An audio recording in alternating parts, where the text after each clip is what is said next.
जय माता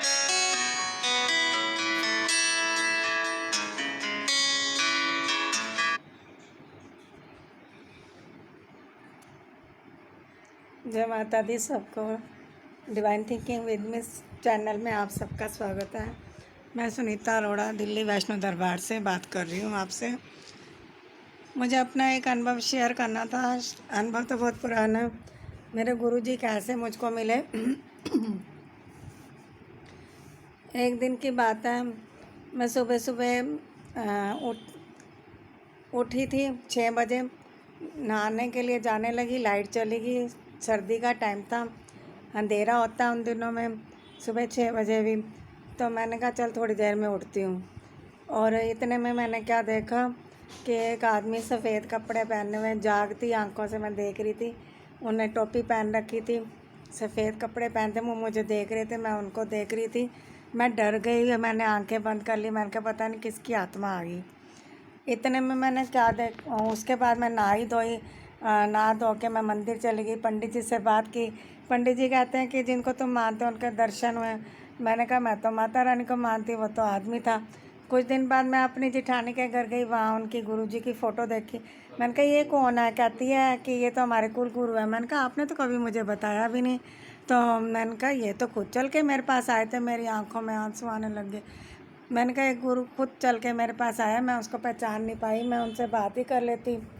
ये सोच के चलो फिर मेरे मन में ललक लग गई, मुझे इनका दर्शन करने हैं। जैसे ही मैं किसी ने बताया कि करोल बाग में लाल द्वारा है, मैं वहाँ गई। वहाँ पे फिर उन्होंने बोला कि ये जिंदा तो हैं, वृद्ध हो चुके हैं, पर इनसे कोई मिल नहीं सकता। एक दिन क्या हुआ, मैं कीर्तन करती हूँ तो मेरी ना एक आंटी है, कहती तू कीर्तन बहुत अच्छा करती है, मैं तुझे गुरुजी के भजन दूंगी, तो तर्ज बना के मुझे सुनाइए। मैंने कहा अच्छा। इतने में वो बुक लेने के लिए मैं उसके घर गई तो देखा उनके वहाँ फ़ोटो लगी थी हमारे गुरुजी की। मैंने कहा तुसी बाबा लाल जी मंदे? कहती हाँ। मैं क्या बाबा लाल जी तो मैं भी मंदी हाँ, साढ़े कुल गुरु है, पर मैं आज तक देखा नहीं। कहती अच्छा चल। बुक लेके मैं आ गई तो गली के नुक्कड़ तक ही पहुंची थी। वो आंटी इतनी बुजुर्ग है कि उनसे चला भी नहीं जाता, इतनी दूर मेरे से आवाज़ें लगाती, सुनीता सुनीता सुनीता चल तेन मैं ध्यानपुर ले चला। मैं कहा ध्यानपुर माता जी मैं कैसे जाऊँ, मैं छोटे बच्चों के साथ तो वैसे भी नहीं, और अकेली मैं कभी गई नहीं, मेरे हस्बैंड भेजेंगे नहीं। तो कहती नहीं मैं तेरे आदमी ਨੂੰ दस पूछ लाँगी। मैं कहा फिर मैंने उसको खुल के बोल दिया कि मेरे घर की हालत ख़राब है, मेरे पास पैसे नहीं हैं। तो कहती तो पैसों की चिंता मत कर, तेरी कोई टिकट नहीं लगनी, तो मेरी ऐसी गड्डी की पास है गया, तू चल। मैंने कहा फिर भी खर्चा तो होता ही है ना। तो क्या छोटे बच्चों के साथ तो दिक्कत होती है।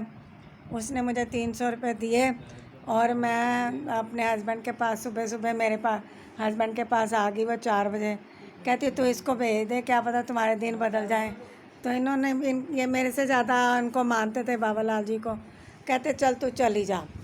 तो मैं किसी का क्रोशे का काम करती थी। जैसे रिक्शे पे बैठी, मेरी सहेली भी वो मुझे पैसे देगी, वो मैं पैसे अपने हस्बैंड को देगी, और मैं ध्यानपुर चली गई।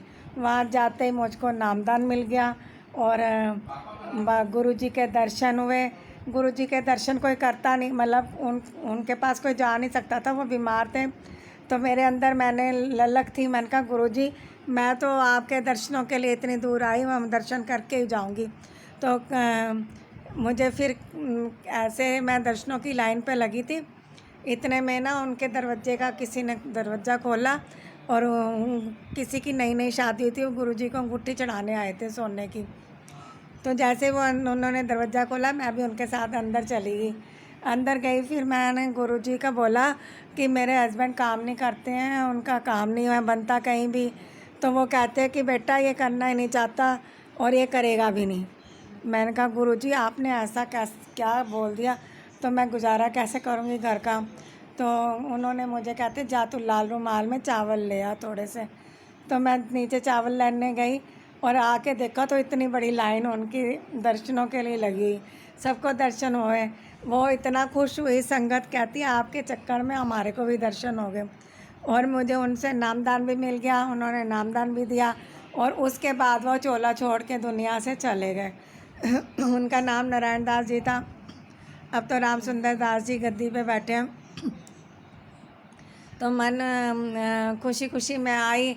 उसके बाद मेरे शक्तियाँ भी मुझे प्राप्त हुई, माता रानी के दर्शन भी हुए, अपने आप ही ज्ञान प्राप्त हुआ, अपने आप ही सब कुछ मुझे रास्ता मिलता चला गया। और बाबा लाल जी का बहुत बहुत आशीर्वाद है मेरे सिर पे। आज मुझे 2001 में मैंने नामदान लिया था और इतने साल हो गए। उनकी बहुत बहुत कृपा है हमारे परिवार पे। ऐसे कृपा बनाए रखें बाबा लाल जी, और जो संगत मेरे साथ जुड़ी है उनके ऊपर भी अपना आशीर्वाद बनाए रखें। गुरुर् ब्रह्मा गुरुर्विष्णु गुरुर्देवो महेश्वरा, गुरुर् साक्षात् परब्रह्मा, तस्मै श्री गुरुवे नमः, तस्मै श्री गुरुवे नमः। जयकारा सतगुरु बाबा लाल दयाल जी दा, बोल सच्चे दरबार की जय। हे माई मेरी सचियां जोतां वाली, माता जी थोड़ी सदाई जय। इन्हीं का सहारा लेके दुर्गा सप्तशती का पाठ किया था। गुरु जी की कृपा से मुझे माँ के दर्शन हुए। और मेरा वीडियो लो आप सबको पसंद आई हो तो लाइक करें, शेयर करें, सब्सक्राइब करें और बेल आइकॉन को दबा दें ताकि आपको आने वाली वीडियो में आपको मिलती रहे और मुझे मोटिवेशन मिलता रहे। आप मोटिवेशन करो देंगे तो मैं आगे वीडियो बनाऊंगी। जय माता दी।